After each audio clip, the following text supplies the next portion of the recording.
Yeah, it's really all about the power. No, I'm not gonna do that. Bluetooth earbuds have gotten pretty good, but sometimes you just want to drive some stellar cabled headphones really well. And it's nice when you can use cabled headphones untethered from your audio source. Now, Fiio makes some of my favorite solutions in that space, specifically the BTR series. And my BTR5 is in regular rotation these days for my nicer IEMs until now.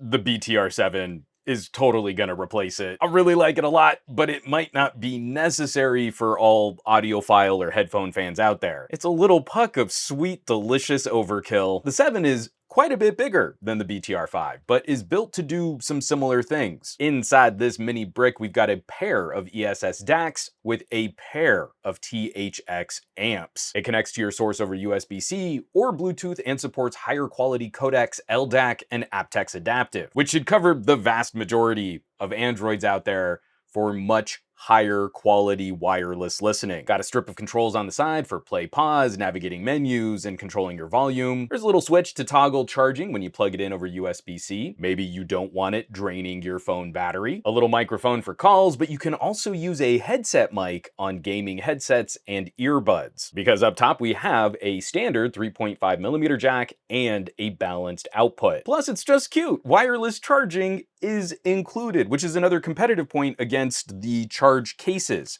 for our true wireless earbuds. Now, the battery on the BTR7 gets quite a bit bigger than the battery in the BTR5, but the playback estimates are about the same. Both are going to offer around 9 hours of audio on a single charge. And there is a nice bit of fast charging in the middle of the battery, but it's going to take about 90 minutes to charge from completely empty to 100%. But Juan, if the battery is bigger, why is the playback time the same? That's a very prudent question. Person who enjoys supporting creators by hitting thumbs up and subscribe buttons underneath YouTube videos. The 3.5mm port on the BTR7 puts out twice as much juice as the port on the BTR5. Fiio did not quite double the battery capacity, mind you, but they kept playback the same. And then the power doubles again, moving to the balanced connector. I only have a few headphones in my collection with the option to use balanced connectors, and neither really need that kind of power. The 3.5mm jack is getting the job done with plenty of headroom to spare. The BTR7 is brutal. So while it looks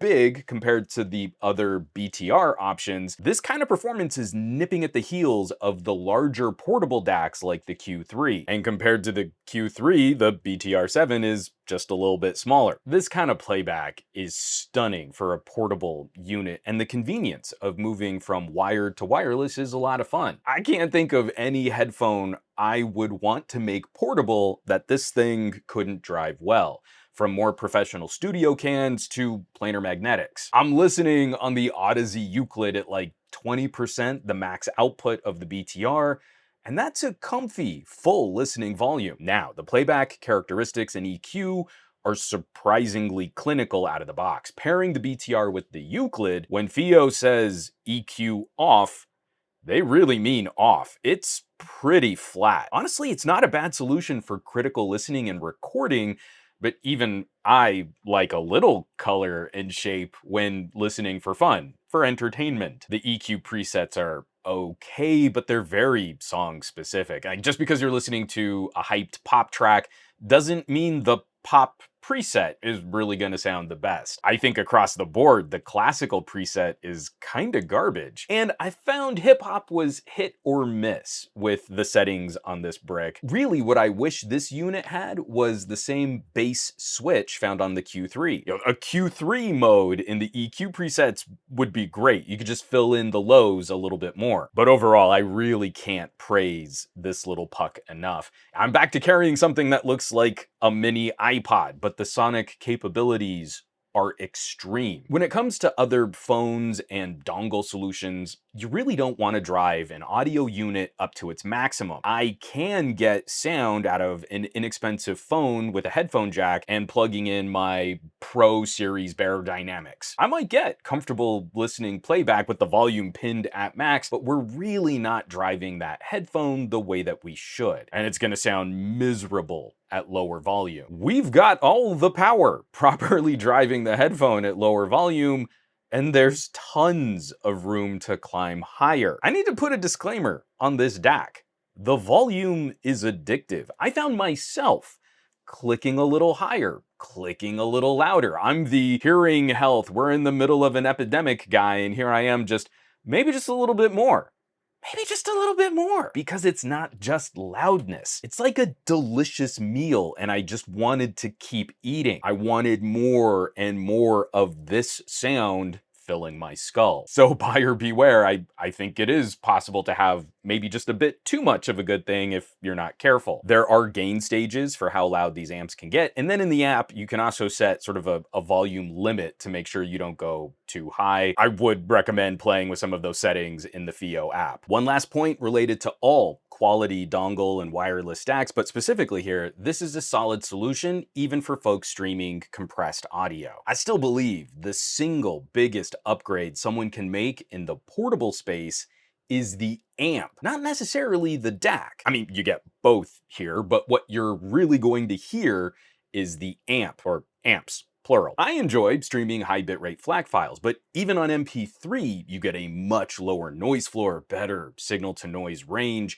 better frequency response, cleaner gain, and more control over your sound. Regardless of audio source or music file, this is a substantial upgrade over what most folks listen to. And that runs true for other sources than music. The audio in movies is often streamed at a higher quality than Spotify. The audio in games is often higher quality than Spotify.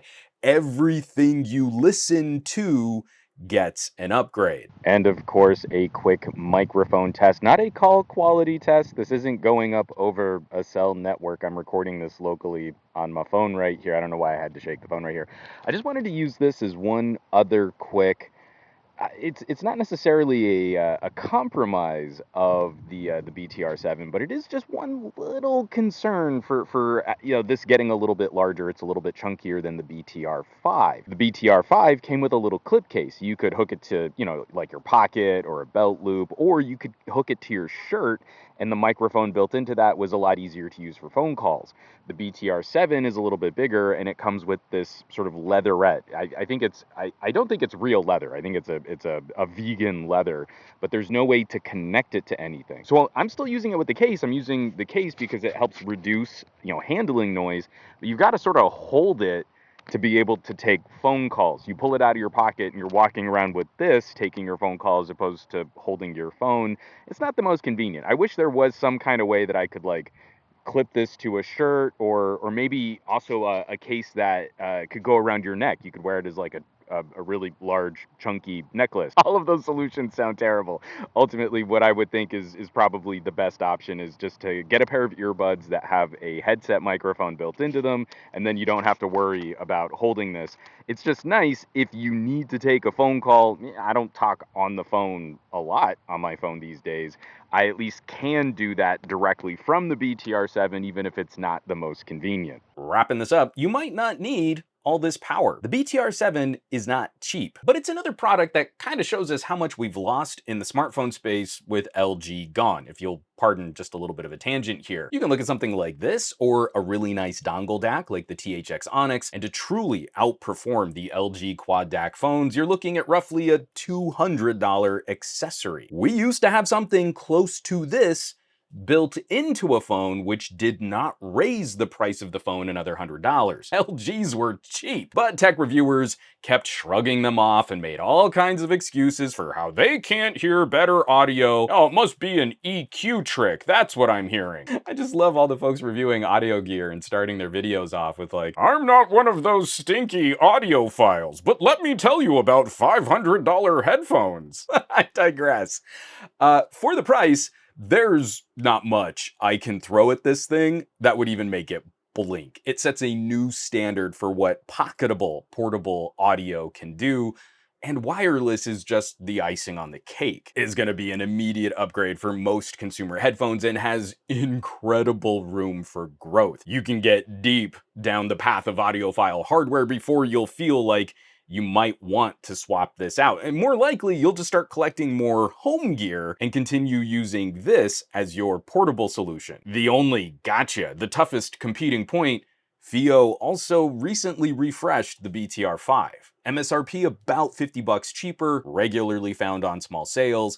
You can save a little cash knowing you're not going to get the same amp performance, but it's still really good. I used to keep both the BTR5 and the Q3 in regular rotation. They complemented each other really well. One's a bit more portable, one's a little bit more sit down and listen to things. I've really enjoyed my time with both options, but I think I can replace both of these with the BTR7. So I will, of course, leave some links down below where you can find more information on the Fiio BTR7. Maybe shop one of these bad boys online. As always, thanks so much for watching, for sharing these videos, subscribing to the channel. All the support has been amazing. Those of you catching the links below, checking out my home site, SomeGadgetGuy.com, shopping a little merch, or joining the list of names scrolling by on your screen from my Patreon. Patrons actually got some notes on my very first listen. I have a playlist on Qobuz, and I detailed some of my thoughts pairing this with the Odyssey Euclid and just what I was hearing listening to some of those tracks. Those folks were already in the know. Patreon.com/SomeGadgetGuy.